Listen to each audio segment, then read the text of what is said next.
오늘 말씀은 마태복음 18장 18절에서 20절까지 말씀입니다. 우리 같이 함께 마태복음 18장 18절, 19절, 20절 같이 읽겠습니다. 시작. 진실로 너희에게 이르노니 무엇이든지 너희가 땅에서 매면 하늘에서도 매일 것이요 무엇이든지 땅에서 풀면 하늘에서도 풀리리라. 진실로 다시 너희에게 이르노니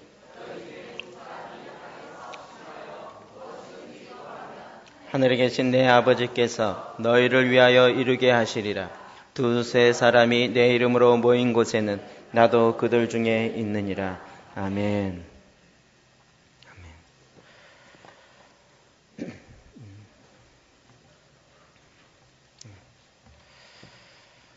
저는 개인적으로 제 삶은 교회가 굉장히 중요한 배경을 갖고 있었습니다.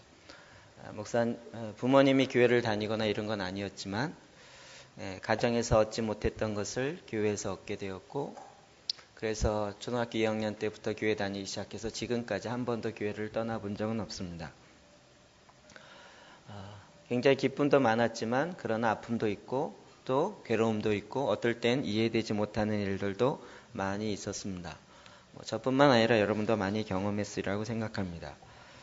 그때마다 더 고민하게 되었고, 과연 무엇이 문제일까? 또 어떻게 해야 이것에 대한 답을 찾고 하나님 원하시는 것을 더 이룰 수 있을까? 이런 고민들을 많이 하게 되어지죠. 그런 가운데 하나씩 정말 이렇게 양파 껍질 하나씩 벗겨지듯이 하나씩 그것들을 조금씩 알게 되었고, 그리고 지금 이렇게 표대를 향하여 이렇게 걸어가고 있는 그런 입장입니다. 저와 여러분도 마찬가지라고 생각합니다. 그 부분에 있어서 오늘 이 말씀 굉장히 핵심이 되어지는 말씀이었고 새로운 지침이 되는 말씀이었습니다. 뿐만 아니라 이것이 지금 와서 알게 되어지는 것은 주의 오심을 예비하는 너무나도 중요한 타이밍이 이것이 풀어진다라는 것은 하나님의 타이밍이다라는 것을 고백하게 되어집니다. 그냥 단지 어떤 사람이나 어떤 교회를 위해서 준비한 것이 아니라 주의 오심을 예비케 하기 위한 하나님의 원하심이었고, 그 원하심을 하나님께서 하나둘 풀어서 깨닫게 하시고 준비케 하셨다고 믿습니다.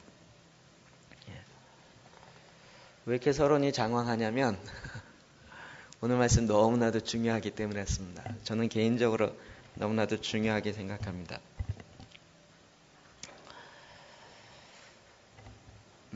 하나님이 이 땅을 창조하시고 하나님은 우리를 구원하는 것이 목적이 아니라 그건 기본이었고, 하나님이 우리에게 원하셨던 것은 우리와 함께 있고자 합니다. 하나님이 이 땅을 창조해 놓고 누가 나를 믿는가 한번 보자라고 구경하고 계신 하나님이 아니셨습니다. 하나님은 에덴 동산부터 시작하여 우리와 함께 있고 우리와 함께 하나님의 인격과 하나님의 형상대로 만들어진 그 인격과 교제하고 사랑을 나누고 그런 관계 속에서 있기를 원하셨습니다. 그래서 어떤 의미에서 구원은 하나님의 창조의 목적이 아니라 타락함으로 일어나는 하나의 어쩔 수 없는 일이지만, 그러나 하나님이 정말 원하셨던 것은 하나님이 우리와 함께 임마누엘, 하나님이 이 땅 모든 백성들 가운데 모든 피조물 가운데 하나님의 영광으로 가득 차는 것. 우리가 예배 마지막 때 부르는 주제 찬양 때 모든 영광이 하나님의 영광이 모든 피조물을 덮게 되어지고 모든 사람들이 하나님의 영광을 보게 되는 것, 하나님의 영광으로 가득 차는 것, 이것이 바로 다른 말로 표현하면 하나님의 임재였습니다. 하나님의 임재, 하나님이 내 안에 거하시고 하나님이 우리 삶의 모든 영역 가운데 거하셔서 하나님이 창조하셨던 원래의 목적대로 회복되어지고 그것으로 이루어가는 것, 이것이 바로 하나님의 창조의 목적이었습니다. 그 하나님이 우리 가운데 거하시려면 하나님이 거하실 수 있는 여건, 하나님이 거하실 수 있는 조건들이 있어져야 합니다. 하나님은 거룩하시기 때문에 어둠이 있는 곳에 하나님이 빛이 거하시면 어둠은 그냥 쫓겨나가게 되어 있습니다. 죄악이 있는 곳에 하나님이 거하시면 그것은 하나님의 심판이 공의가 자연스럽게 일어날 수밖에 없습니다. 그렇기 때문에 죄악이 있는 곳에 하나님이 함께 있을 수 없습니다. 하나님이 있는다는 것은 그건 심판을 의미하기 때문에 그렇습니다. 그래서 사실은 죄를 범한 인간을 위한 배려의 차원에서 하나님이 떠나가셔요. 그것이 바로 임재가 사라지는 것입니다. 그럼에도 불구하고 하나님은 우리에게 계속 우리와 함께 있을 수 있는 하나님의 상황들, 여건들을 만들어 놓고 계십니다. 그것이 구약의 첫 번째로 일어났던 사건이 성막입니다. 저는 이 말씀 알고 깜짝 놀랐는데 성막은 죄인된 인간이 하나님을 찾아가려고 하는 그렇게 만든 것이 아니라 출애굽기 25장 8절 볼까요? 시작. 내가 그들 중에 거할 성소를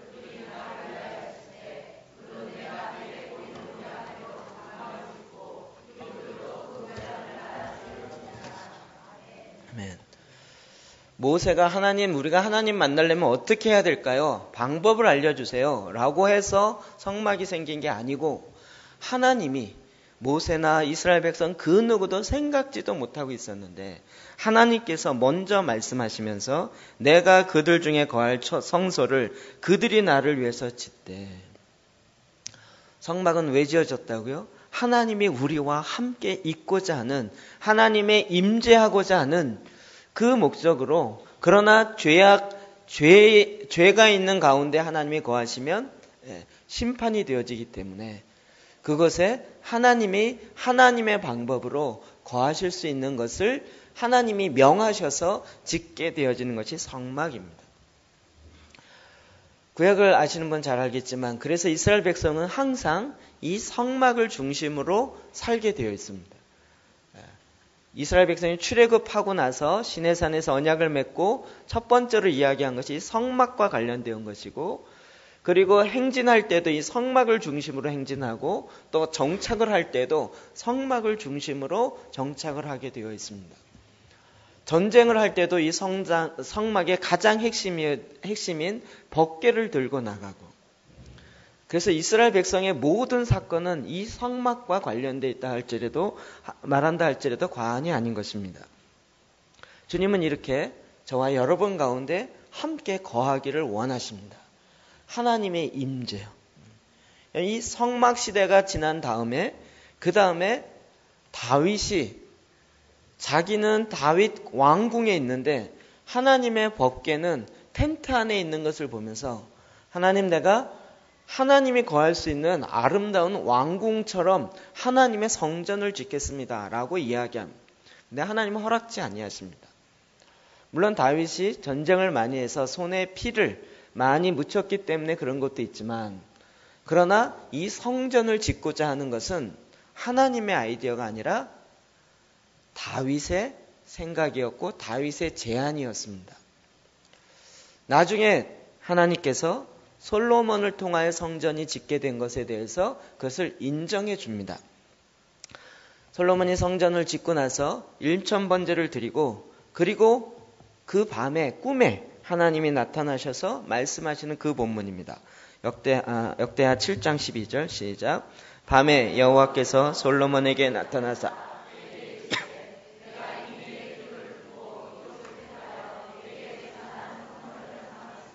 아멘. 그것을 솔로몬 성전을 내가 나에게 제사하는 그 성전으로 내가 삼겠다. 그래서 눈과 귀가 내가 이것을 향하여 있겠다라고 말씀하신 것입니다. 그러나 이 성막과 성전은 한 가지 큰 차이가 있었습니다. 하나님이 거하신다라는 것에서는 동일하지만, 그러나 한 가지 차이점이 있었는데, 성막은 텐트였기 때문에 이동이 가능했고, 성전은 굉장히 화려했지만 움직일 수가 없었습니다. 그 모든 구성 요소와 또 들어가는 기구들과 이런 것들은 더 커지고 더 많아지고 더 화려해졌지만, 그러나 한 가지 요소를 놓쳤는데 그것이 바로 이동이 불가능하다는 거였습니다. 그럼에도 불구하고 하나님께서 그 솔로몬 성전을 하나님이 임하시는, 임재하는 그 성전으로 인정합니다. 그래서 이 성전 시대가 개막되어지고, 그리고 이 성전 시대는 우리가 잘 아는 것처럼 AD 70년에 그 성전이 돌 위에 돌 하나 남겨있지 않고 완전히 로마의 그 티도 장군에 의해서 멸망되어지고 완전히 무너지게 되어집니다. 그럼 이것을 미리 예수님이 아시고 예언하시죠. 예루살렘아, 예루살렘아, 내가 오늘 너에게 전하는 이 평화의 복음이 무엇인지 알았다면 너희가 그와 같은 화가 없었을 텐데, 그러면서 안타까워하십니다. 그럼 성전이 지어졌지만 성전의 가장 핵심이었던 하나님의 임재가 사라져버린 성전은 더 이상 성전의 역할을 할 수가 없었습니다. 그럼에도 불구하고 사람들은 그곳에 와서 제사를 드리고 그곳에 와서 예물을 드리고, 그러나 그것은 하나님께 별 의미가 없었습니다. 하나님은 제물을 받고 제사를 받고자 함이 아니라 그들과 함께 있고자 함이었습니다. 마음에는 하나님을 가까이 하기 싫어하면서 그냥 하나님을 가까이 하지 않으면 저주받거나 혼날 것 같으니까 예물을 드리고 제사 드리고, 이런 행위에 대해서 하나님은 기뻐하지 않으셨습니다. 하나님 원하셨던 것은 하나님이 함께하는 임재였던 것입니다. 그 화려했던 솔로몬 성전조차도 그 하나님의 임재가 사라지니까 무너지고, 1차로 무너지고 다시 수룹바벨 성전에 의해서 제2성전이 이루어져요. 그리고 그것이 헤롯 왕에 의해서 더 화려하게 확장되어집니다. 그러나 그 모든 것들이 다 무너지고 말았던 것입니다. 그러나 주님은 벌써 그 모든 것들을 아시고 하나님이 감춰놓았던 비밀을 다시 풀어놓으셨습니다. 그것이 교회가 시작되어지는 배경이 되는 것이죠. 마태복음 16장 18절 시작.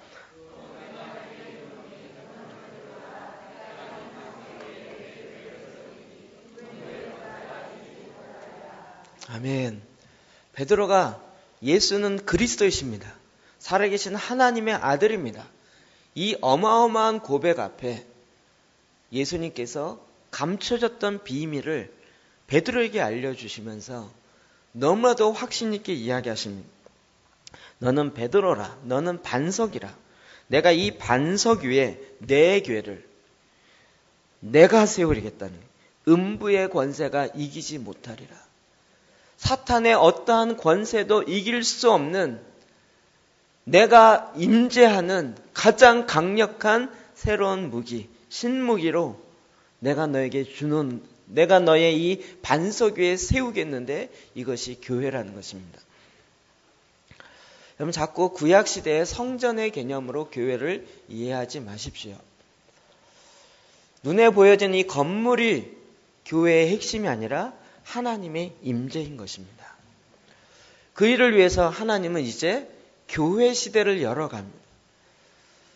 이 교회는 각 지역마다 만들어지는 그 교회의 모습이기보다는 사도 바울에 의해서 이 교회의 본질적인 것들이 다시 풀어지기 시작합니다. 고린도전서 6장 19절 시작. 너희 몸은 너희가 하나님께로부터 받은 바 너희 가운데 계신 성령의 전인 줄을 알지 못하느냐. 너희는 너희 자신의 것이 아니니라. 아멘. 우리의 몸은 우리의 것이 아닙니다. 우리의 몸 내 거 아닙니다. 내 거 아닌 것 갖고 자꾸 내 거라고 주장하지 마십시오. 자기 거 아닌 걸 갖고 너무 학대하지 마십시오. 너무 빼거나 너무 찌거나 이렇게 하지 마십시오. 우리의 몸은 하나님의 성령이 거하시는 성전, 거룩한 전인 것을 알지 못하느냐. 하나님께서 원하셨던 것은 하나님의 임재. 이게 전에는 워낙 죄가 많기 때문에 성막에만, 그리고 성전에, 그러나 이제 교회 시대로 넘어오면서 우리의 몸 안에 하나님의 영이 거하심으로, 하나님의 임재가 이루어짐으로 이제 하나님이 원하셨던 우리와 함께 하시려는 하나님의 그 계획의 완성의 첫 스타트를 열어놓게 된 것입니다. 그러므로 성막이 성전되어짐으로 고착화되었던, 이동하지 못했던 그 문제가 교회가 되어지면서 해결되기 시작한 것입니다. 우리 몸 안에 하나님의 영이 거하시고 하나님의 임재가 거하셔서 우리는 움직일 수 있잖아요. 어디든지 갈 수 있잖아요. 그래서 우리가 이 몸을 장막이라고 이야기하는 이유가 바로 여기에 있습니다. 우리의 몸이 하나님의 성령의 전인 것을 알지 못하느냐.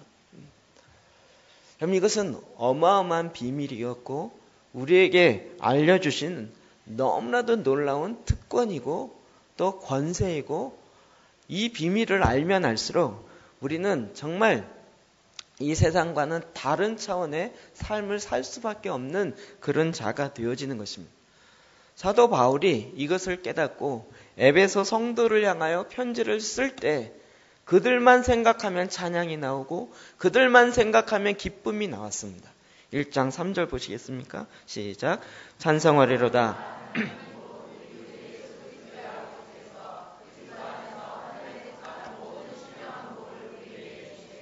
아멘. 금요일 날도 이 말씀 나누었습니다. 찬송하리로다. 에베소 성도를 생각하면 딱 그를 보면서 그들의 가정교회와 이런 모습이 보여진 것이 아니라 그들의 임하셨고 그들 가운데 역사하셨던 하나님의 임재가 나타나기 시작하고 그것이 하나님의 나라의 천국의 비밀처럼 점점 확장되기 시작하는 그 하나님의 나라를 보기 시작하면서 찬송하리로다. 하나님 곧 우리 주 예수 그리스도의 아버지께서 그리스도 안에서 그 에베소에 있는 성도들 한 사람 한 사람에게 하늘에 있는 모든 신령한 복을 주시고, 그럼 그들이 뭔가 재물이 많아졌거나 그 사회에서 높은 자리에 올라갔거나 그런 차원의 이야기를 하는 것이 아닙니다. 하늘에 있는 모든 신령한 복이 우리에게 주셨다고요. 이것이 지금도 저와 여러분 가운데 동일한 줄 믿습니다. 하나님은 하나님의 임재하는 그곳에 하나님 차원의 하늘에서 이루어지는 그 모든 일들이 동일하게 하나님이 거하시는 그곳에 하나님 동일한 역사를 이루어 내시는 것입니다. 하늘에 속한 모든 신령한 복을 받으셨습니까? 아멘이 10분의 1로 줄어듭니다. 제가 안타까워하는 건 바로 이 부분입니다. 우리에게 주어진 하나님의 그 은혜가 무엇인지를 바로 말씀을 통해서 깨닫게 되어지면 이미 우리에게는 어마어마한 하나님의 역사가 이미 있다는 것을 알게 되는데 그것을 현재 모르고 있다는 것이 가장 안타까움인 것입니다. 여러분, 그래서 사도 바울이 에베소를 계속 써내려가면서 이런 이야기를 하고 있는 것입니다. 3장 3절 4절 시작. 곧 계시로 내게 비밀을 알게 하신 것은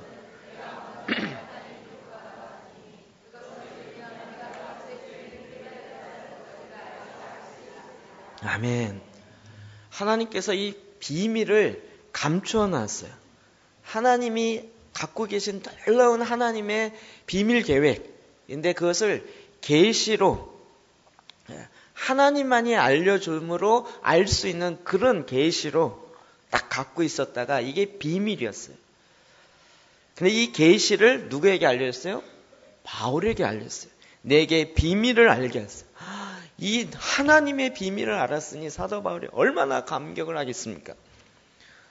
근데 이제 내가 먼저 간단히 기록한 것 같이 요 2장에 간단히 기록한 것 같이 요 비밀에 대해서 간단히 이야기했어요. 그런데 이제 4절 그것을 읽으면 너희들도 모든 성도들도 그것을 읽으면 내가 그리스도의 비밀을 깨달은 것을 그 계시로 말미암은 그 비밀을 내가 깨달은 것들을 너희도 깨달을 수 알게 될 것이다 라고 말하는 것입니다. 여러분, 에베소서를 읽으면 하나님의 계시의 비밀을 깨닫는 역사가 있습니다. 이번 주 우리가 DNA 본문이 에베소서입니다. 여러분, 왜 하나님이 나에게 말씀을 안 주시고 왜 이런 놀라운 계시와 비밀을 안 주시는가? 주셨지만 펼치지 않기 때문에 그렇습니다. 주셨지만 여러분이 읽지 않고 그 말씀으로 내 것으로 삼지 않기 때문에 그렇습니다. 그것을 읽으면 내가 그리스도의 비밀을 깨달은 것을 너희도 알게 될 것입니다. 그러면서 5절 6절 시작. 이제 그의 거룩한 사도들과 선지자들에게 성령으로 나타내신 것 같이 다른 세대에서는 사람의 아들들에게 알리지 아니하셨으니 이는 이방인들이 복음으로 말미암아 그리스도 예수 안에서 함께 상속자가 되고 함께 지체가 되고 함께 약속에 참여하는 자가 됨이라. 아멘. 여러분, 그 놀라운 계시의 비밀이 전에는 거룩한 사도들과 선지자들에게 성령으로 나타내신 것 같이, 이게 너무나도 소중한 비밀이었기 때문에 아무에게나 알리지 않았어요. 거룩한 사도들, 그리고 특별히 하나님의 은사를 받은, 택함을 받은 선지자들에게 성령의 나타나심을 통하여 그들만, 소수만 알 수 있게 했던 그런 것이에요. 그런데 이제는 다른 세대에서는 사람의 아들들에게 알리지 아니하셨어요. 다른 세대에는 알리지 않았어요. 그런데 이는 이방인들이 복음으로 말미암아 그리스도 예수 안에서 함께 상속자가 되고 함께 지체가 되고 함께 약속에 참여하는 자가 됨이라. 놀라운 비밀 중에 한 가지가 이것입니다. 이방인들도 함께 상속자가 된다라는 것이에요. 아브라함의 육적인 혈통을 받고 태어난 자뿐만 아니라 이방인들에게도 아브라함에게 주어졌던 그 축복이 이방인들에게도 동일하게 상속자가 되어서 그 기업을 받을 나라요, 하나님의 백성이요, 하나님의 가족이 되어진다는 이 사실이 풀어지기 시작한 것입니다. 우리는 별로 감동이 없으시죠? 그러면 아브라함을 통해서 하나님이 어떤 일을 행하셨는지 보십시오. 그가 창세기 12장에 내가 너로 말미암아 큰 민족을 이루겠고 복의 근원이 되게 하겠다는, 하나님의 모든 언약의 축복이 아브라함을 통하여 흘러가게 하셨습니다. 그리고 실제로 아브라함의 그 씨를 통하여 자손들이 하나님의 나라 이스라엘을 이루게 하셨습니다. 그래서 그 이스라엘 백성 가운데는 하나님이 특별하게 언약을 맺으시고 그 언약의 백성으로 갖는 하나님의 기적과 표적을 나타내게 하시고 나라를 이루게 하시고 언약의 땅을 주게 하시고 궁극적으로 나라를 이루시고 하나님의 직통적인 말씀을 받아서 그 예루살렘에서 시온의 말씀을 하늘에 있는 신령한 것들을 온 세상에 흘려보내는 제사장 국가를 삼으셨던 이 어마어마한 하나님의 계획이 이제는 이방인들도 참여시킬 수 있도록 하나님이 하셨어요. 뭘 통해요? 교회를 통해서요. 여러분이 하나님의 축복에 별로 관심이 없으면 이런 아브라함에 임했던 축복이 얼마나 큰지를 모르는 거예요. 그래서 우리는 그와 함께 지체가, 이방인들도 하나님 나라의 멤버십이 되어진다. 멤버십 카드가 생각나죠. 우리도 VVIP 그 안에 들어가서 VIP로서의 대우와 대접과 그 관계를 맺게 되어진다.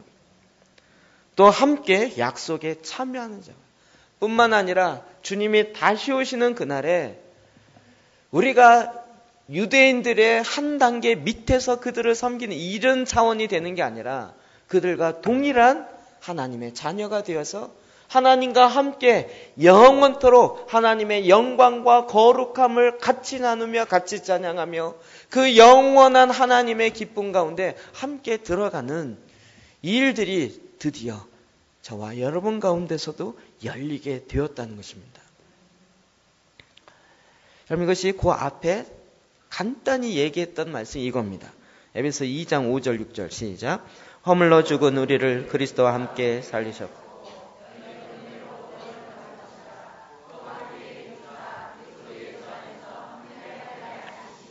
아멘. 어디서 많이 듣던 얘기 같지 않습니까? 허물러 죽은 우리를 그리스도와 함께 살리시고 그리스도와 함께 죽고 그리스도와 함께 살리시고 또 함께 일으키사 함께 예수 그리스도 안에서 하나님 보좌에 앉히시니, 제가 일부러 프랭카드를 안 띄워놓고 있는 게 있는데요. 예수 죽음 내 죽음, 일어나면서 예수 부활 내 부활, 예수 보자, 내 보자. 기억나세요? 지호 목사님이 지금 가는 곳마다 메시지를 전하는 게 그거예요. 그리스도와 함께 예수 그리스도가 십자가에 죽은 것은 나도 그와 함께 죽었다는 거예요. 그러면 거기서 끝나는 것이 아니라 예수 부활이 그 안에 나도 함께 부활한다. 할 것이다가 아니라 이미 하였다고요. 그리고 그리스도와 함께 일어나서 하나님 보좌 우편에 함께 앉히신다고요. 이게 이미 우리 가운데 이루어졌다고요. 지호 목사님 지금 어젠가 그제 한국 다시 들어왔어요. 제가 요즘 이상하게 지호 목사님 에이전트가 돼가지고요. 지호 목사님 강사 섭외 좀 해주세요. 이번에 3건인가가 와가지고 계속 메일로 하면서 해서 한 군데 섭외해주고 그랬어요. 그분 가는 곳마다 이 메시지야. 그러면 이미 가물가물 하시겠지만 그래도 기억하시죠? 우리는 그리스도와 함께 십자가에 못 박혀 죽은 것뿐만 아니라 이제는 그리스도와 함께 살고 그리스도와 함께 일어나서 그리스도와 함께 하나님 보좌 우편에 그 왕의 보좌에 앉은 신앙이 되어서 이제는 이 땅에서 하나님 이거 주세요, 저거 주세요, 이 축복 주세요, 저 축복 주세요. 하나님 무엇을 먹을지, 무엇을 마실지, 무엇을 입어야 할지 이것 좀 도와주세요 라고 하는 그런 기도를 하는 것이 아니에요. 이제 하나님 보좌 우편에서 하나님이 이 땅을 향한 하나님의 계획과 하나님의 이 땅을 향한 하나님의 뜻을 같이 깨달으면서 하나님 아버지 이 하나님의 나라가 kingdom by come 이 땅에 임하게 하십시오. 하나님 이 땅을 통치하십시오. 저 어둠을 내어 쫓고 이 어두운 가운데 하나님의 빛을 비추십시오 라고 동일하게 함께하는 자들이 되게 하였다고요. 누구를 통하여? 교회를 통하여 하나님의 영이 거하는 임재가 있는 하나님의 거하는 성전 교회를 통하여 저와 여러분을 통하여서 로마서 8장 17절도 또 얘기합니다. 시작. 자녀이면 또한 상속자 곧 하나님의 상속자요 그리스도와 함께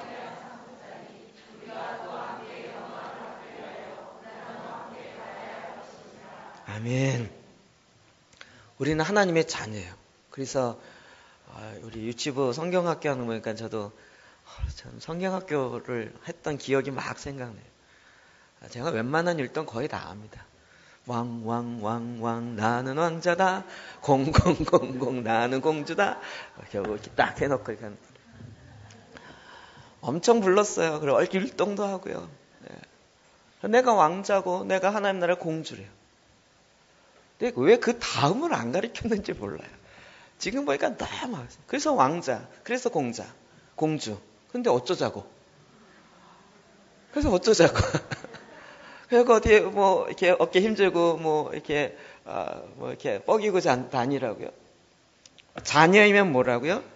상속자, 곧 하나님의 상속자, 그리스도와 함께한 상속자. 예수 그리스도에게 임하셨던 모든 성령과 권능이 그에게 기름부터 부으셔서 이 땅에 행하셨던 것과 동일하게 우리도 성령과 권능을 기름부터 부으셔서 이 땅에 예수님이 하신 일도 할 것이요 그보다 더 큰 일도 하게 하시고 그리고 하나님의 기업을 받을 자들로 하나님의 영원한 그 기업을 받을 상속자가 되었다고. 여러분 이거 믿으십니까? 이게 될 것이가 아니라 이미 이루어졌다고요. 하나님은 아브라함에게 이야기하면서 내가 너로 말미암아 큰 열방의 아비가 되게 할 거고 큰 민족을 이룰 것이래. 민족을 이루려면 돈이 있어야 돼요. 자본이 있어야 돼요. 자본이 있어야 국방력도 갖고 자본이 있어야 그걸 갖고 나라 운영도 하고 하잖아요. 근데 아브라함이 어떻게 자본을 모으겠냐고요.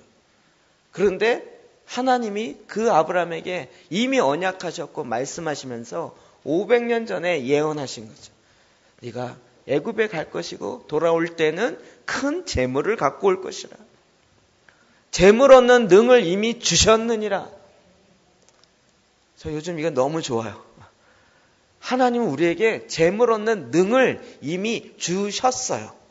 우리가 달라고 막 구해서 얻는 것이 아니라 이미 하나님의 자녀이면 곧 상속자. 상속자면 하나님의 기업을 물려받을 자로 이미 재물 얻는 능을 얻었다고요.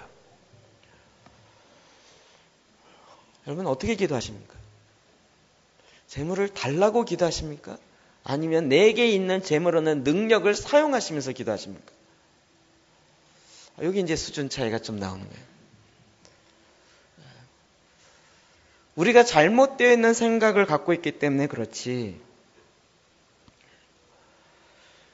하나님은 이미 이와 같은 교회 가운데 하나님이 임재하셔서 하나님의 뜻을 이제 종이라 하지 아니하고 내 자녀라고 이야기하는 것은 하나님 아버지의 뜻을 비밀을 알려주고 그 비밀을 알려줌으로 이 땅에서 하나님이 하시고자 했고 그것을 우리에게 위임하셨던 그 일을 하게 하시기 위해서 하셨다고요. 그러려면 그걸 이룰 수 있는 경제력도 주고 그걸 이룰 수 있는 모든 걸 하나님이 예배하시고 해놔셨다고요. 전에도 말씀드렸지만 다윗이 그의 국방력이 어마어마했어요. 나중에는 정말 여러분 가나안 들어갈 때 나올 때도 65만 정도였고요. 들어갈 때도 20세 이상의 전쟁할 수 있는 자가 65만이었어요. 이 숫자의 의미를 잘 모르시죠? 우리나라 군인의 숫자가 몇 명이죠? 우리나라? 군대를 안 가서 모르세요? 보통 60만 대군이라고 그러죠. 60만 대군. 지금 현재 한국이 갖고 있는 군사력에 해당되는 군인을 다윗이 보유하고 있었다고요. 그러면 어마어마한 거죠. 네, 그 당시 최고의 강대국을 제국을 이룰 수 있는 충분한 국방력을 갖고 있었다고요. 제가 엊그제 인터넷 보다가 재밌는 기사가 있어갖고 딱 이 말씀이 이렇게 연상이 되더라고요. 제목이 뭐냐면 북한과 중국과 러시아와 한국과 미국이 싸워서 전쟁하면 누가 이길까? 이런 거였어요. 봤더니 리플은 별로 없고 밑에만 악플만 잔뜩 있어요. 이 미친놈아 그걸 말이라 그러냐 이러면서 그래서 막 이런 것만 잔뜩 있어요. 아유 씨. 그리고 밑에 봤더니 국방부에서 나온 자료인데 이런 그 일이 있었어요. 맹호부대에 대한 이야기인데 맹호부대로 더 유명한 수도기계화 사단장 누구 소장은 한국군 최강의 전력을 갖추고 있다. 한국 육군 최초의 기계화 사단이면서 현재는 제7기동군단 소속으로 북한의 전면 남침이 있을 경우 역습 작전에 나설 통일을 이룰 주력부대이다. 6.25는 물론 월남전에도 혁혁한 전공을 세운 맹호부대는 사단 전체 모두가 기갑, 장갑 차량으로 이루어진 기계화 사단이다. 사단의 전력을 보면 눈이 튀어나올 지경이다. 120mm 활강포로 무장한 K1A1 전차가 무려 140대 가량이고 K21 전투 장갑차가 170대 가량 된다. K9 자주포와 K55 자주포 등을 합치면 무려 500여 대의 중무장 기갑 차량을 보유하고 있다. 이 사단의 전력을 다 합치면 3조 원에 가까이 된다. 중국 인민해방군 최강 부대인 베이징 군내 38집단 군단을 다 뒤져봐도 맹호부대보다 더 강한 전력을 가진 사단은 없고 일본 육상 자위대는 가볍게 밟을 정도이다. 북한이 전 군의 전차 군단을 다 합쳐도 이 정도 전력이 될까 말까 싶을 정도인데 주한미군 2사단을 제외한다면 같은 기동군단 소속인 20사단과 함께 아시아 최강의 전력이라 해도 과언이 아니다. 라고 정언했어요. 그러니 안심해라. 뭐 이런 얘기죠. 저는 국방부 대변인은 아닙니다. 무슨 얘기인지는 이해되시죠? 북한도 최강의 무기와 최신의 무기와 많은 군인을 소유하고 싶죠. 근데 왜 못하죠? 경제력이 안 되니까. 그러니까 있는 돈 가지고 그냥 목숨 걸고 핵에다 목숨 걸고 하려고 하는 거죠. 근데 경제력이 되니까 한 기계와 사단에 3조를 투자하면서 그것을 운영하고 그 사단 하나면 웬만한 전쟁으로 싸워서 이길 만큼 해놨어요. 그러면서 그 밑에 쫙 그 K9 자주포의 위력이 어떻고 뭐가 어떻고를 쫙 나열해놨어요. 또 이런 거 듣고 안전불감증에 들어가지 마시고 최강의 무기가 있다라는 거예요. 제가 왜 이 얘기를 하겠습니까? 하나님이 하나님의 백성들 보고 이 땅에 내 나라를 이루라 라고 말씀하셨을 때는 최강의 전력을 주셨다고요. 그걸 할 수 있는 재물을 얻을 수 있는 능도 주셨다고요. 근데 이게 우리 안에 있는데 그리스도인 안에 이미 하늘의 모든 신령한 복을 주신 하나님이 이미 작정하시고 있는데 우리가 그것을 몰라요. 왜요? 말씀을 모르기 때문에. 하나님을 모르기 때문에. 그리고 하나님의 이런 언약 백성 가운데 어떻게 일하시는지를 모르기 때문에. 언약을 맺었던 아브라함을 통하여 하나님이 어떤 일을 행하셨는지를 모르니까. 그건 하나의 예인데 그 샘플을 모르니까 우리는 그냥 내 눈에 보이는 것만 전부라고 생각하는 거죠. 그럼 이 최강의 무게가 쏟아졌었던 때가 있는데 그게 초대교회입니다. 신약시대 초대교회예요. 하나님의 성령이 임하셨고 120명 가운데 임하셨는데 그 120명을 통하여 땅끝까지 복음이 증거되어지는 이와 같은 믿음의 역사가 있었습니다. 근데 이것을 성령의 역사가 있지만 여러분 이런 것을 잘 담아낼 수 있는 그릇이 또 구조가 필요합니다. 저 같은 사람은 하도 고민을 많이 해서 도대체 이런 강력한 하나님의 기름 부심 성령을 어떻게 담아냈는가. 초대교회를 보면 초대교회는 이것이 두 가지 구조가 다 있었다라는 것을 알 수 있어요. 일단 예루살렘 성전에 모여서 같이 사도의 가르침을 받고 그리고 늘 성전 하루에 3번씩 하나님께 기도하며 항상 기도할 수 있는 사람은 기도에 들어가고 그리고 그들은 떡을 떼고 전혀 기도하기에 힘쓰고 또 필요를 따라 나눠주고 이러면서 하루에 3,000명 죽게 돌아오고 그 다음에 5,000명 돌아오고 이런 일들이 어마어마하게 일어났던 거죠. 그럼 초대교회의 이 오순절의 역사는 모든 성도들, 모든 교회가 다 모델로 삼고 싶어 하는 거예요. 왜요? 우리도 그렇게 되고 싶어 하니까. 그럼 그런데 그 다음에 콘스탄틴이 312년에 기독교를 공인화했다고 이야기합니다. 제가 이 부분 조금 더 자세하게 설명을 드리고 싶습니다. 여러분 그 배경이 뭐냐면 로마의 황제가 서로 되기 위해서 전쟁하며 마지막 전쟁이 있는데 이것이 누구냐면 콘스탄티누스와 막센티노스의 전쟁이에요. 이 전쟁에 이기느냐 지냐에 따라서 자기의 운명이 걸려있는 거예요. 그런데 소문을 듣자 하니까 이 적군인 막센티누스가 그 시대 가장 강력한 마법을 하는 마법사를 데리고 왔다라는 소문을 듣게 돼요. 원래 콘스탄틴은 페르시아의 신이었던 태양신을 섬기는 미트라교를 믿고 있는 사람이었어요. 그런데 자기가 믿는 신보다 더 센 신을 모시고 왔다고 하니까 전쟁에 나가도 이길 그런 소망이 별로 안 보였어요. 이 일로 인하여 그가 자기가 믿는 미트라 신에 기도하면서 계속 요구했어요. 근데 환상이 하나 보였어요. 그 미트라 신은 태양을 섬겨요. 태양신. 지금도 태양 섬기는데 맞죠? 이 영향인데요. 그런데 그 태양신 옆에 빨간 십자가가 그 옆에 서 있더래요. 그러면서 음성 하나가 들렸는데 이것으로 전쟁하라 라는 음성이 들렸대요.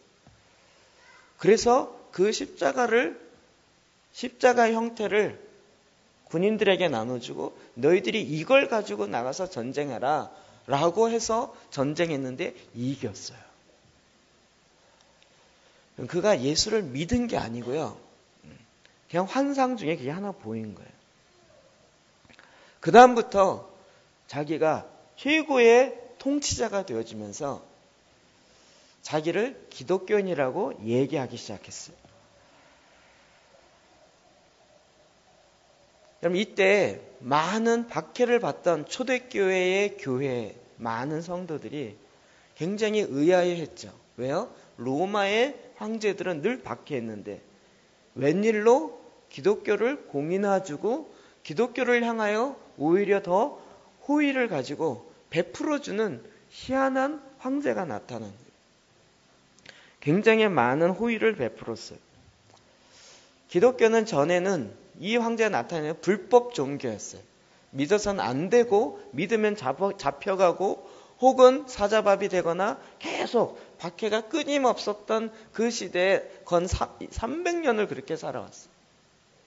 근데 갑자기 호의를 베푸는 이게 사실은 사탄의 전략이었죠. 그리고 이걸 기념하면서 땅을 내주고 교회를 짓게 했어요. 근데 그 교회가 그가 갖고 있는 경제력을 풀기 시작하면서 어마어마한 눈에 보기에 좋은 자기가 믿었던 미트라교식의 성당을 짓기 시작한 거예요. 비슷하게. 예루살렘 성전의 모형도 아니고 그가 믿었던 미트라교식의 종교 예식을 거기다가 집어넣기 시작했어요. 그러면서 다시 기독교가 세상 밖으로 나오면서 너희들이 이제부터 해야 될 구조는 이 성당 안에서 있어라는 거예요. 그런데 뭘 빼먹었어요? 개인적으로 집에서 하는 건 안 된다. 이때 계속 반발하던 사람들이 있었어요. 누구냐면 예언의 영이 있었던 선지자들이에요. 이런 것을 계속적으로 쉽게 알고 하나님의 인도함을 받는 특히 유대인들이에요. 기독교를 믿는 유대인들이에요. 이것은 옳지 않다. 그들을 말살하기 시작했어요. 재밌는 건 한쪽에선 교회를 지어주고 한쪽에선 기독교를 공인해주고 기독교 성질을 마구 인정하면서 거기다 기념교회를 세우고 이런 일을 되게 많이 했지만 한쪽에 자기를 부정하고 자기가 했던 이 일을 나쁘게 얘기하는 모든 사람들을 죽이기 시작했어요. 그럼 이게 요즘에 계속적으로 나오고 있는 이 자료들입니다. 그래서 초대교회 그 강력한 초대교회의 가정교회 영성이 점점 시들기 시작해서 AD 600년에는 완전히 초대교회의 불이 꺼지기 시작했어요. 예배의 형태도 완전히 바뀌어졌어요. 전에는 숨어서 예배 드렸기 때문에 예배의 형태보다도 늘 하나님을 향한 갈망과 열정으로 예배 드렸는데 이제는 의식이 중요하게 되었고 그러면서 정형화되어지는 예배의 형태를 만들어내기 시작했어요. 그리고 그 예배의 형태를 더 화려하게 꾸며가기 시작했어요. 어떤 형태로요? 미트라교에서 했던 예배의 형태를 가져오기 시작했다고. 그리고 유대교는 목숨 걸고 반대하니까 유대교가 갖고 있었던 모든 전통을 다 뿌리 뽑기 시작했어요. 그리고 기독교라고 공인했지만 그 안에 많은 이교적 요소, 미트라교를 믿었던 그 요소를 집어넣기 시작했어요. 여러분 예루살렘 성지에 가면 이번에 영상 보신 분도 있죠. 예수님 탄생교회라는 데 있어요. 거기 가보시면 뭐가 있어요? 태양이 있어요. 그리고 거기에 막 빛이 온통 장식이 있는데 예수님 장식 거의 없어요. 태양과 별과 많은 그런 형태의 장식이 있어요. 그게 예루살렘에 탄생한 곳이라고 누가 정했어요? 콘스탄틴이 정했어요. 지금 성지의 많은 부분들은 진짜일까가 퀘스천이 계속 붙고 있어요. 무슨 얘기입니까? 성도의 삶으로 본질적으로 담아내는 것들은 싹 죽여보고 외형적인 틀만 갖게 되었어요.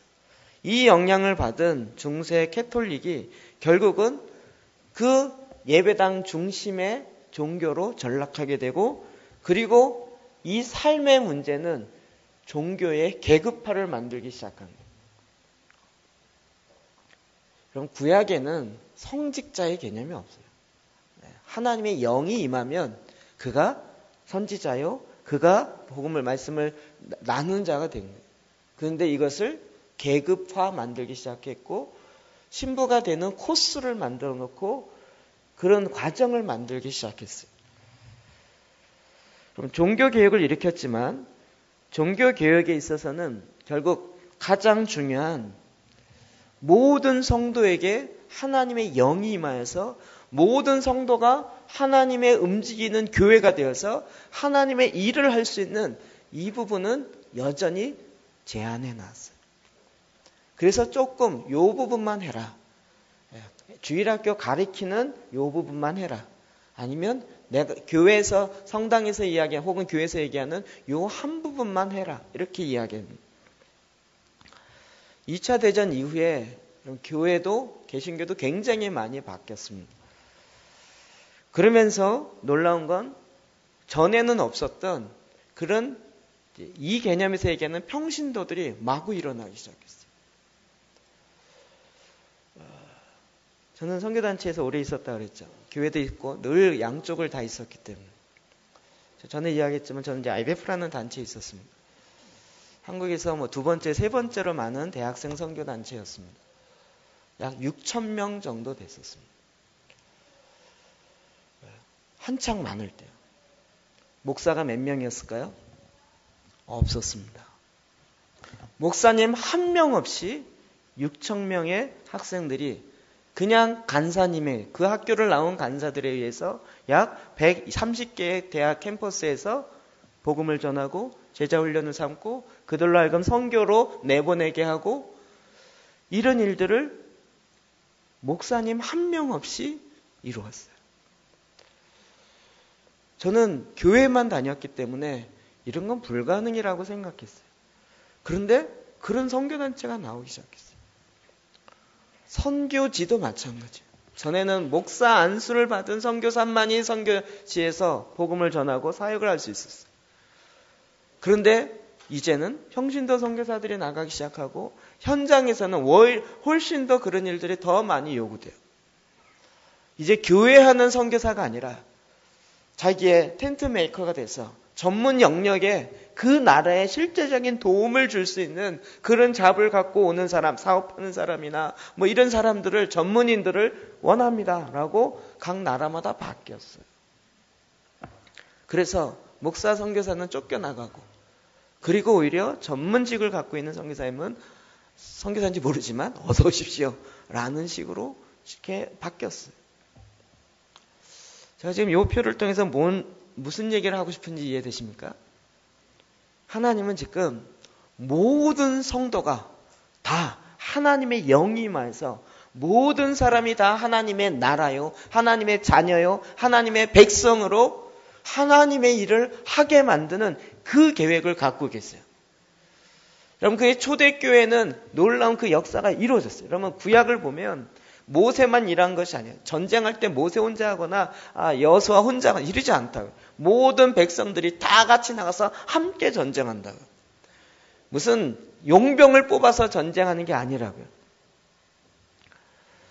하나님은 이스라엘 백성들 모두에게 재물 얻는 능을 다 주시고 그들 모두가 다 국가 시스템, 나라 시스템을 이루어서 하나님의 원하신 뜻을 이루어가는 일들을 행하였어요.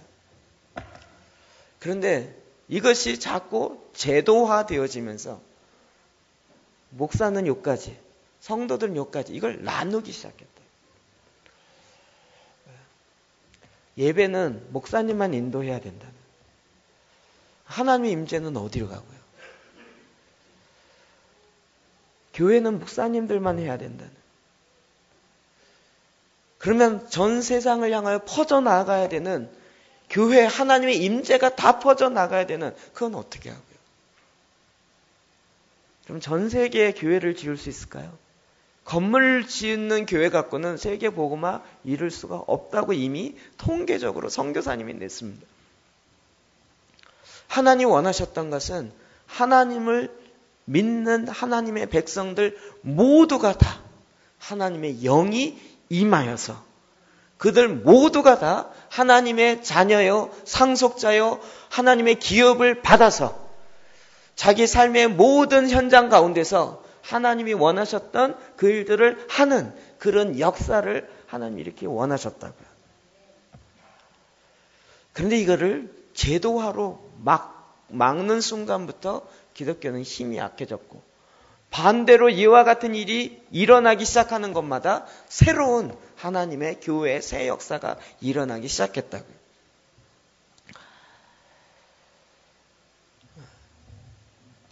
네, 하나님 지금은 마지막 때 하나님 왜 저희 교회와 저와 여러분을 통해서 이런 어려운 강의 같은 이야기를 들어야 하는가?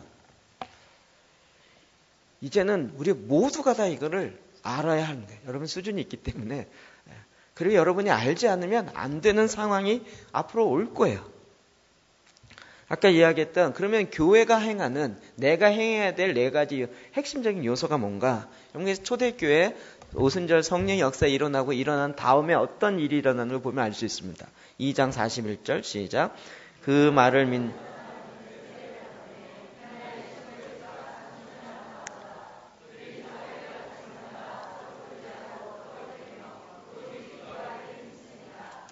아멘. 3,000이나 더하더라.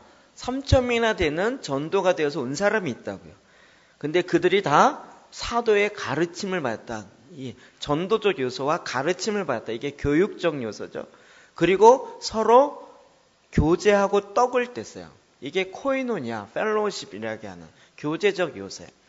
그리고 오로지 기도하기에 힘쓰니라. 예배적 요소예요. 그래서 이 4가지 요소가 모든 성도가 다 하는 것이에요. 아까 그 표를 이렇게 보면 됩니다. 초대교회는 교회에서는 사도의 가르침을 받았습니다. 그리고 이것을 실제로 행하는 것은 소그룹에서, 가정에서 전도하는 것과 교제하는 것과 양육하는 것과 예배하는 것이 다 개인의 삶 속에서 다 이루어졌다. 그런데 콘스탄트는 이것을 건물 안에만 가둬 놔갖고 개인이나 가정에서는 못하게 한 거예요. 그러니까 완전히 묶어놓은 거죠. 중세 카톨릭도 그렇습니다. 오늘날 카톨릭은 많이 개혁했습니다. 많이 바뀌어졌어요. 중세 카톨릭도 그 콘스탄틴의 영향을 받아서 그대로 건물 안에다 묶어놨고 심지어는 성경조차도 평신도는 못 읽게 했습니다. 그래서 오직 대성당 중심으로만 살게 하였습니다. 근데 이제 종교개혁이 일어나면서 벌써 지금 400년, 500년이 가까워지고 있습니다. 우리 굉장히 이 역사가 많이 지나갔습니다. 그래서 나름대로 한국교회 전통이다 그러면 대부분은 교회 내에서 이런 건물교회에서 예배와 교육과 전도하고 성도의 교제는 소그룹에서 해라. 이런 식으로 분리를 해놓은 그런 상황이 된 거죠. 그러다 이제 제자 훈련하고 말씀을 가르쳐야 다 말씀을 몰라서 어떡한지 모른다. 그러니까 이 말씀의 요소가 다시 소그룹으로 더 추가되는 것이죠. 그러다 최근에 셀 교회니 G12 교회니 이런 교회가 나왔습니다. 그럼 이러면서 이제 그 안에 다시 전도적 요소가 들어왔어요. 근데 재미있는 것은 저는 셀 교회에 정말 관심이 많고 저희 단체가 셀 구조였기 때문에 교회가 셀로 바뀌어야 된다고 저는 30년 전부터 생각했었는데 10여 년 전에 셀 교회 얘기가 들어오면서 굉장히 깜짝 놀랐어요. 이게 정말 가능할까? 근데 몇 교회들이 셀 교회를 한다고 막 하면서 얼마나 저는 흥분했는지 몰라요. 와, 정말 하나님이 일하시는가 보다. 그래서 교회가 셀 교회가 되어지는 것에 거의 올인하다시피 했어요. 근데 지금 대부분이 이렇게 얘기한 건 죄송하지만 우리가 냉철하게 알아야 대안을 세우고 무엇을 행해야 될지 알기 때문에 대부분의 교회에서 셀교회를 하려고 하셨던 것은 전도적 요소가 들어갔어요. 그 얘기 뭐냐면 교회를 더 성장시키기 위한 관리 프로그램이나 성장 프로그램으로 셀교회라는 것을 받아들이기 시작한 거예요. 본질을 받아내지 못했다고요. 모든 성도가 다 하나님의 거룩한 제사장으로, 모든 성도가 다 예배할 줄 알고, 모든 성도가 다 하나님의 말씀을 가리킬 줄 알고, 모든 성도가 다 전도가 되어지고 이 사회를 향하여 마땅히 하나님의 부르심의 일들을 행할 수 있는 그거를 다 만들어서 나아가는, 그래서 여기에 교회적 요소를 담아내는 것이 셀교의 핵심인데 대부분은 그렇게 가지 않고 셀이 있는 교회 정도 안에 멈췄어요. 그것만 해도 교회 많이 성장할 수 있다라고 생각하거나 아니면 이 선보다 더 넘어가면 안 된다라고 생각하는 많은 방해 요인들이 딱 거기에 선을 걷어요. 그래서 저는 명확하게 구분합니다. 셀 교회와 셀이 있는 교회는 혁격하게 다릅니다. 이 말이 무슨 말인지 이해 안 돼도 괜찮습니다. 제가 기도의 집을 하면서 다시 초대교회의 모습과 비교해 보면서요. 여러분, 우리가 이게 자녀 교육을 딱 생각하면 쉽게 이해합니다. 자녀가 성품이 좀 안 좋아요. 이 성품을 어디서 고칠 수 있을까요? 어디서 고칠 수 있을까요? 네, 성품은 왜 안 좋아요? 집에서 부모한테 그렇게 배웠기 때문에요. 그러면 어디서 고쳐야 돼요? 집에서요. 성품 학교에 학원이나 무슨 그런 그러면 애가 성품이 바뀌어서 올까요? 애가 공부하는데 집중력이 떨어져요. 공부하는 건 공부하는 방법도 필요하지만 공부할 수 있는 이 배경이 필요한데 집중력. 그 집중력은 어디서 생겨요? 네, 집에서요. 애가 도대체 사람과 사람 만나는 예의가 없어요. 자기밖에 모르고 뭐든지 자기만 위해서 해달라 그래요. 이거 어디서 고칠 수 있을까요? 이런 사회적 예범이나 한 인간의 예의, 예범, 예절 어디서 배우고 어디서 고칠 수 있을까요? 예절 학교 들어가면 될까요? 어디 예절 학교 한 3박 4일 들어가서 많이 하죠. 뭐 한복 입고 뭐 이런 거 절하는 거 배우고 그러면 그 사람의 이 사회성과 관계성이 회복이 되나요? 그럼 그거 다 어디서 배워요? 가정에서 형이랑 동생이 싸울 때 그때 부모가 어떻게 하느냐. 싸우지 마라가 아니라 그 싸울 때 어떻게 이 형과 동생과 이 사회 속에서 어떤 질서를 지켜야 되는지 이 규범이 뭔지를 가르쳐 줄 때 거기서 배우는 거잖아요. 우리의 인간의 가장 기본적인 것들은 다 가정에서 배우게 돼 있어요. 여러분 그것을 다 빼내서 교회에서 신앙교육을 다 교회에서 가정에서는 신앙교육 아무것도 안 해도 주일학교가 책임을. 여러분 주일학교 1년에 1시간, 일주일에 1시간 갖고 어떻게 교육이 되겠냐고요. 얘는 하루에 3시간, 4시간씩 TV 보고 하루에 3시간, 4시간 게임하는데 그런 애 잡아다가 일주일에 1시간 그것도 말씀은 15분 내지 20분밖에 안 전하는 그런 교회 교육을 통해서 어떻게 사람이 변화가 되겠냐고요. 주일학교 보냈는데 왜 애가 안 바뀌냐고요. 일주일에 15분 말씀 배워가지고 어떻게 애들이 바뀌겠냐고요. 이제 이 패러다임 혁명이 일어나십니까? 저는 교회가 성장되거나 어떤 우리가 유명해지거나 이걸 원하는 것이 아니에요. 하나님이 원하셨던 교회의 본질이에요. 모든 사람 가운데 하나님의 영이 임재하셔서 모든 사람이 다 하나님의 나라요 하나님의 백성으로 그래야 계시록에 나오는 그 찬양을 하잖아요. 우리를 나라와 제사장 삼으신 그에게 세세 무궁토록 영광을 돌릴지어다. 그럼 이게 우리의 찬양이 되어질 텐데 지금 하나님의 나라의 이야기를 하면 내 일도 바쁜데 왜 하나님 나라 일까지 나에게 짐을 주어요. 부담되게. 그 앞에 가서 하나님 나라 찬양하려면 얼마나 부끄러웠겠어요. 하나님 나라를 위해서 한 일이 하나도 없는데. 그럼 그 당시에 신약의 소그룹과 오늘날의 소그룹의 가장 큰 차이예요. 그 당시에 가정은 유대적 배경을 갖고 있었는데 가정 그 자체가 교회적 기능을 다 했다고요. 근데 오늘날 소그룹은요, 자꾸 관리 시스템으로 가려고 그래요. 아까 했던 교회의 본질적인 4가지 요소, 교육과 전도와 교제와 예배, 이 4가지 요소가 이미 가정 안에서 다 이루어졌다. 오늘날에는 이게 균형이 안 잡히고요. 교육은 교육위원회에서, 전도는 전도위원회에서, 선교는 선교위원회에서, 그 다음에 뭐 교제는 또 뭐 따로따로, 예배 끝나고 우리끼리 몰래 지시하면서. 그러니까 초점이 어떠한 교회를 위한, 거기다 말을 바꿔서 하나님을 위한 일에 초점이라는 거예요. 우리 하나님을 위한 것에 원하지 않고 하나님의 임재로 말미암아 하나님 인격으로 그 하나님과 동일되어지는 걸 원하시는 거예요. 우리 동일되길 원하지 않고 저 멀리서 그냥 당신을 위해서 헌금 드리고 당신을 위해서 이것 좀 해드릴 테니 그냥 나를 축복해 주세요. 요 정도 선에서 머물려고 한다고요. 그러니까 DNA 같은 경우도 교회 DNA가 그래서 그리스도의 임재, 그리스도의 능력, 이것이 어떻게 나타나는가 하는 건데, 이것이 아니라 교회 다니는 스킬, 교회 다니는 어떤 방법, 이런 쪽으로 가버립니다. 지도력에서는 부모가 지도력을 배워서 자녀에게 지도력, 리더십 발휘합니까? 그것이 아니잖아요. 하나님의 마음이 부어져서 양육의 사랑으로, 관계로 리더십이 발휘되어지는 거죠.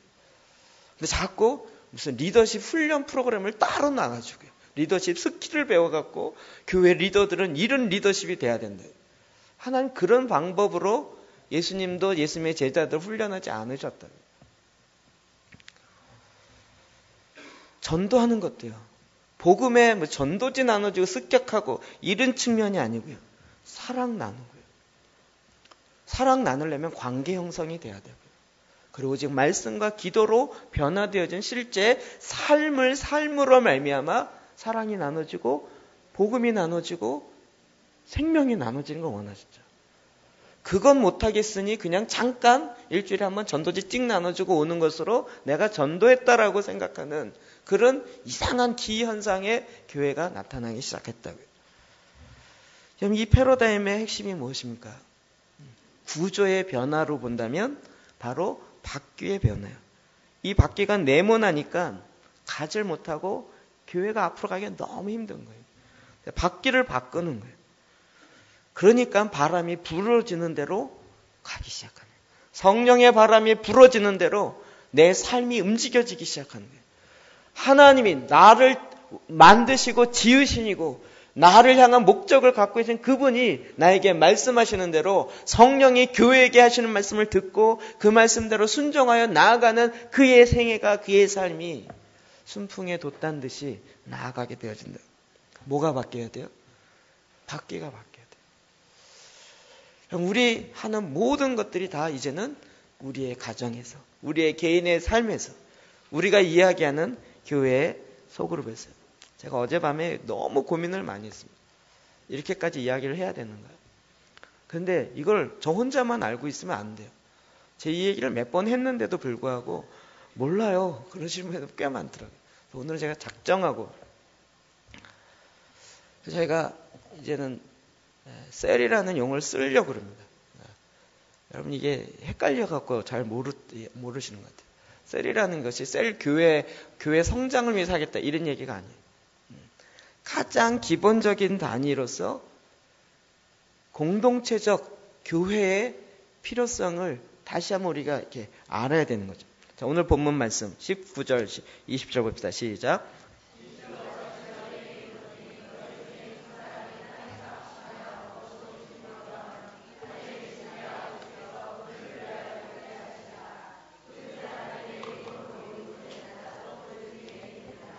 아멘. 하나님의 임재의 비밀을 교회 가운데 두시면서 하나님은 몇 가지 더 이야기하셨어요. 그 중에 2-3 사람이 내 이름으로 모인 곳에 나도 그들 중에 있느니라. 그들 중에 있느니라. 뭐죠? 임재야. 임재가 어디에 나타나요? 한 명 있을 때뿐만 아니라 두세 사람이 연합하여 하나 되어질 때 내가 그 가운데 있겠다라고 주님이 보장하셨어요. 그리스도의 이름으로 모인 곳에, 아버지의 이름으로 모인, 그것은 교회를 이야기해요. 하나님의 영이 있고 그렇게 영이 있는 두세 사람이 모인 그것을 내가 교회로 인정하겠다는 거예요. 그 성막으로, 그 성전으로, 솔로몬 성전과 같이 내가 그렇게 인정하겠다는 거예요. 하늘에는 모든 신령한 복을 더 부어주는 하나님의 놀라운 감춰졌던 비밀을 풀어내는 그것으로 더 하겠다는 것이에요. 전 이 두세 사람이 모였다라는 것이 얼마나 중요한, 그냥 많이 모이면 힘드니까 두세 사람만 모여도 돼, 이런 얘기가 아니고요. 여기엔 놀라운 하나님의 전략적 비밀이 숨겨져 있어요. 구약에는 전도서 4장 11절 12절 시작. 두세 사람이 함께 누우면 깨끗하거니와 한 사람이면 어찌 따뜻하랴. 한 사람이면 패하거니와 두 사람이면 능히 당하나니 삼겹줄은 쉽게 끊어지지 아니하니. 아멘. 혼자와 둘은 다릅니다. 우리가 흔히 이야기하는 1 더하기 1은 2가 아니라 오히려 4나 5 이렇게 나갑니다. 이거 많이 할 때 코일이 아니고 와이어 줄 아십니까? 철사를 한 줄로 내는 것보다 4개, 5개를 꼬아가지고 그렇게 해서 하면요, 4배의 5배의 효과가 아니라 그렇게 되면 거의 10배, 100배의 효과를 옵니다. 여기에 한 줄 있는 거면 2줄 있으면 2배의 효과를 봐야 되는데 2줄 꼬이고 혹은 3줄이 꼬이면 그것이 승법으로 더 많은 분량의 그 무게를 들 수 있게 바뀌어진다. 두세 사람이 모인 곳에 예수 그리스도의 이름으로 하나님의 영이 거하여 있는 그곳에 내가 함께 있겠다. 그곳에 내가 임재하여서 그들을 통하여 내가 원하는 나의 나라를 이루어가는 하나님의 이 국가 시스템까지도 이루어 가겠다라고 주님이 말씀하신 거예요. 에베소 2장 21절 22절 봅시다. 시작. 그의 안에서 건물마다 서로 연결하여 주 안에서 성전이 되어가고 너희도 성령 안에서 하나님이 거하실 처소가 되기 위하여 그리스도 예수 안에서 함께 지어져 가느니라. 아멘. 주 안에서 성전이 되어가고 이제는 진행형으로 얘기하고 있어요. 근데 어떻게 해요? 건물마다 서로 연결되어서 하나님이 거하시는 성전이 되어간대요. 너희도 성령 안에서 하나님이 거하실 처소, 뭐였죠? 성막, 성전, 교회. 그렇게 되기 위하여 하나님이 거하시는, 하나님 우리 개인에게만 임하시는 것뿐만 아니라 이제는 공동체적으로 거하시는 하나님이 온전하게 거하시는 그 처소가 되어지기 위하여 그리스도 예수 안에서 함께 지어져 가느니라. 이건 하나님의 완벽한 계획이요, 전략이요, 하나님의 신앙의 전제입니다. 절대 혼자 신앙 클 수 없습니다. 나 혼자 교회 열심히 다녀서 혼자 믿음 생활 열심히 해서 나 혼자 잘 꺼야지. 한계가 있습니다. 혼자에서도 물론 어느 정도 성장할 수 있지만 혼자 하는 것의 한계는 너무나도 처절합니다. 그러나 두세 사람이 합심할 때 그것에 엄청난 시너지 효과를 보게 되어지는 것입니다. 제가 저희 교회에 DNA라는 것을 합니다. 셀이 왜 생명력으로 하나님의 이 놀라운 역사가 일어나지 않을까? 생명력이 빠져 있다는 걸 보아요. 그래서 저희가 DNA라는 것을 했습니다. DNA라는 것은 두세 사람이 하는 시스템이었습니다. 제가 그래서 이거 4년 전에 처음 교회를 하면서 2-3 시스템이라고 이야기를 했었습니다. 기억나는 사람 아무도 없겠지만 이 그림은 기억나시죠? 그때 보여드렸던 그림이에요. 한 사람이 있습니다. 하나님의 영이 임하였습니다. 그 영이 임하니까 이 임재를 같이 나누고 싶어요. 그래서 다른 한 사람과 같이 이야기 나누면서 두 사람이 한 마음이 되었습니다. 그런데 갑자기 또 다른 예수님을 안 믿는 사람이 눈에 들어오기 시작해요. 그 사람을 우리의 VIP로 놓고 이 A와 B가 같이 하나님 이 C를 구원해 주십시오 라고 합심하여 기도해요. 그러면 두세 사람이 합심하여 구하는 것에 내가 듣겠다고요. 이게 전략적으로도 풀어줘야 돼요. 말씀을 그냥 머리로만 갖고 있으면 안 되고 우리의 구조 안에서도 이게 풀어져야 돼요. 그래서 DNA를 두세 명이 하는 겁니다. 이렇게 이야기했어요. 그랬더니 두세 명이 해야 될 일은 안 하고 두세 명만 모였으면 DNA라고 생각하는데 그게 아니고요. 이 답답함을 제가 그런 두세 사람만 모였다 그래서는 DNA 이게 아니고요. 본질이 담아져야 된다. 예배와 교육과 친교와 그 다음에 전도 이 네 가지 요소가 다 담아지는 핵심적인 최소 단위 DNA라고요. 그래서 이 사람이 예수를 믿으면 세 사람이 함께 주님 앞에 돌아와요. 이걸 보고 우리 B도 내 주위에 예수님을 안 믿는 D가 있는데 이 사람을 우리도 구원해야겠다. 그리고 주님 앞에 나가 구하기 시작해요. 그러면 그가 나의 VIP가 되고 그를 위해서 하나님이 그가 잡고 있는 미혹의 영이 떠나가고 눈이 떠져서 예수님을 알게 되고 예수님을 믿게 되어지고 그렇게 되어지면 이 사람도 같이 DNA가 돼서 이도 말씀과 기도로 예배, 교육, 전도, 친교가 이루어져야 됩니다. 이게 어디서 이루어져요? 만나는 사람을 통해서 곧바로 이루어져야 돼요. 이게 내가 안 되니까 자꾸 교회에 와서 해주세요. 교회가 하세요. 그러는데 이렇게 하면 전통교회식으로 돌아가는 거예요. 아니면 콘스탄틴식으로 돌아가는 거예요. 이건 하지 마. 이건 다 교회가 할게요. 어떤 면에서 어떤 영역은 제가 하면 더 잘하는 게 많아요. 이것만 고민하면서 살아왔던 사람이니까. 근데 제가 안 하고 여러분이 해요. 자꾸 등 떠미는 것은 하나님이 이렇게 가길 원하시기 때문에 그렇습니다. 그럼 이것이 두 개, 세 개가 모여지면 이제 셀이 되어진다는 것입니다. 자, 신앙의 1세대가 있습니다. 2세대와 같이 DNA를 하면서 말씀을 나누기 시작합니다. 그 말씀을 나누니까 하나님을 예배하게 되어지고 그러다 보니까 그 주위에는 다른 사람이 눈에 보여요. 그러면 그 사람과 함께 또 DNA를 해요. DNA를 뭐라 그랬죠? 예배와 교육과 교제와 전도 이 네 가지가 다 이루어지는 핵심적인 거예요. 그러면 세 명이 같이 해요. 이러면서 주위에 있는 사람들이 자꾸 혼자 있는 사람들이 눈에 들어오기 시작해요. 왜요? 그러면 이 사람이 한계가 있기 때문에. 그래서 그 사람과 다시 위에서 기도하고 그 사람이 우리의 DNA에 들어와요. 그러면 이제 이 2세대와 3세대가 하나 묶어져서 또 하나의 DNA가 돼요. 이러면 어떻게 되죠? 새로운 DNA가 생긴 거예요. 교회는 이렇게 생산성을 갖게 돼 있어요. 우리가 지난주에 봤던 셀은 계속 생산합니다. 이게 교회에 와서 훈련받고 이런 시간적 여유가 없다고요. 마지막 시대는 그렇게 가서 될 구조 자체도 있을 수가 없다고요. 그럼 이제 또 다른 케이스입니다. 2세대를 만나요. 그와 DNA를 해요. 3세대 만나고. 근데 이제는 다른 사람이 우리 VIP예요. 그래서 예수님을 안 믿어요. 예수님 몰라요.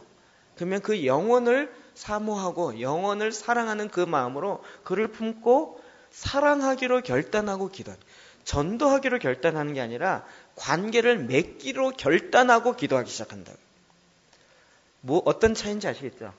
교회를 데려오기로 결단하는 게 아니고요. 교회 데리고 오면 교회가 다 무슨 컨베이어 시스템이 돼서 요람부터 무슨 무덤까지 다 해주는 이런 개념이 아니라고요. 그를 위해서 같이 기도하면서 그에게 생명력이 전달되고 사랑이 나눠져요. 그러면 또 그가 DNA가 돼요. 또 다른 케이스는요. 내가 이렇게 다른 사람과 같이 DNA를 했더니 그 3세대에 있는 사람이 이 사람이 너무 은혜를 받은 거예요. 그러니까 이 사람 주위에 있는 사람이 막 들어와요. 1세대나 2세대가 아니라 3세대인 사람한테. 그러면 그 사람을 대상으로 다시 DNA가 형성돼요. 그래서 이게 아메바 구조처럼요. 그냥 퍼져가요. 유기체 교회가 이렇게 퍼져간다고요. 다시 말씀드립니다. 교회를 성장시키기 위한 성장 프로그램으로 하는 거 아닙니다. 생명력에 의해서 이 생명력이 온 세계 가운데 예수의 생명력이 흘러가기 위해서요. 그럼 이게 셀의 생명력에 의한 2, 2, 3 시스템이라고 하는 그것을 생명력의 구조를 담아낼 수 있는 구조를 이야기한 겁니다. 제가 이야기하는 건 여러분, 이게 구조로 담아지지 않으면 우리의 삶 속에 사라지지가 않기 때문에 그렇습니다. 콘스탄틴처럼 한쪽을 없애고 자기가 원하는 쪽으로 만들어주면서도 자기는 칭찬받으면서 할 수 있어요. 그렇게 해서는 오히려 생명력이 끝나버리는 거예요. 저는 제일 안타까운 게 이제는 많은 우리 지영 목사님도 이야기했지만 많은 전도자들과 많은 이 생명력을 갖고 있는 사람들이 제일 안타까운 것은 뭐냐면 교회 안에 있는 고아들입니다. 교회 안에 이 많은 가족들이 있는데 자기는 혼자예요. 혼자요. 이게 무슨 공산당도 아니고 자녀를 낳는 공장에서 나온 것도 아닌데 사랑을 나눌 수 있는 가족이 없어요. 영적인 가족이 없어요. 혼자요. 기도를 어떻게 해야 되는지, 예배를 어떻게 해야 되는지, 말씀을 어떻게 살아내야 되는지 도와줄 사람이 있고 알려주는 사람이 없어요. 혼자서 그냥 그래서 이 대예배를 왔다 갔다 하는데 여러분 이 대예배에서 그게 배워집니까? 성품이 대예배에서 배워지나요? 성품에 대한 제가 설교를 하면 그 성품이 마음에 확 들어와서 그게 되어지나요? 여러분 그것은 가정이라는 영적 가정이라는 시스템 안에 들어갈 때 가능한 거예요. 어떤 사람은 그런 곳에 들어갔다 상처받았기 때문에 난 다시는 어떤 사람하고 나눔을 안 하겠다는 거예요. 물론 그럴 수도 있어요. 그 상처가 워낙 크고 아프기 때문에. 가정에서 상처받았기 때문에 나는 절대 가정에 안 들어가겠다라고 이야기하는 것과 똑같습니다. 그렇다 할지라도 다시 하나님이 그 가정 가운데 왜 우리로 하여금 그 가정 가운데 두게 하셨는지 그러면서 그 가정 안에서 일어나는 하나님의 역사심을 배우기 시작하는 거예요. 근데 이게 벌써 4-5명만 돼도 조직이 돼버려요. 그 분위기가 달라져요. 그래서 이 2-3명이 퍼져가야 돼요. 그래서 이 2-3명이 퍼져가는 작은 단위의 DNA가 3-4개 있으면 그게 셀이라고 부르기로 하겠다고요. 이해되시죠? 하나님은 마지막 시대에 왜 셀교회와 왜 이런 거 일으키겠냐? 교회를 크게 하기 위해서요. 아니 지금 교회를 진동하고 계신데 여러분 적그리스도는 더 크게 일어나고 있습니다. 근데 하나님은 그와 맞짱 떠서 싸울 수 있는 이미 하나님의 구조를 깨닫게 하시고 준비케 하시는 거예요. 교회 건물이 없어지고 목사님이 다 죽어도 그리스도는 살아계시고 그리스도인들은 하나님의 백성으로 땅끝까지 가서 하나님의 복음이 증거되어지고 그 땅 가운데 그리스도인으로 빛으로 소금으로 살아낼 수 있는 하나님의 백성들을 만들어가고 계신다고요. 여러분 절대 혼자 있으려고 하지 마십시오. 아무리 부족해도 어떤 사람 그러면 막 정말 저 앞에 가는 사람 나 그 사람하고 같이 가족을 이뤘으면 좋겠다.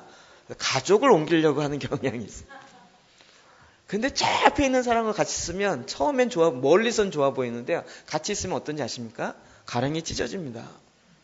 평상시 5분도 기도 안 하던 사람이 막 3시간, 4시간 기도하는 사람 보고 야 좋다 나 저 사람과 같이 있겠다. 그러면 그 사람은 3시간, 4시간 기도해 그 앞에서 같이 한번 해보시면 보통 힘든 게 아닙니다.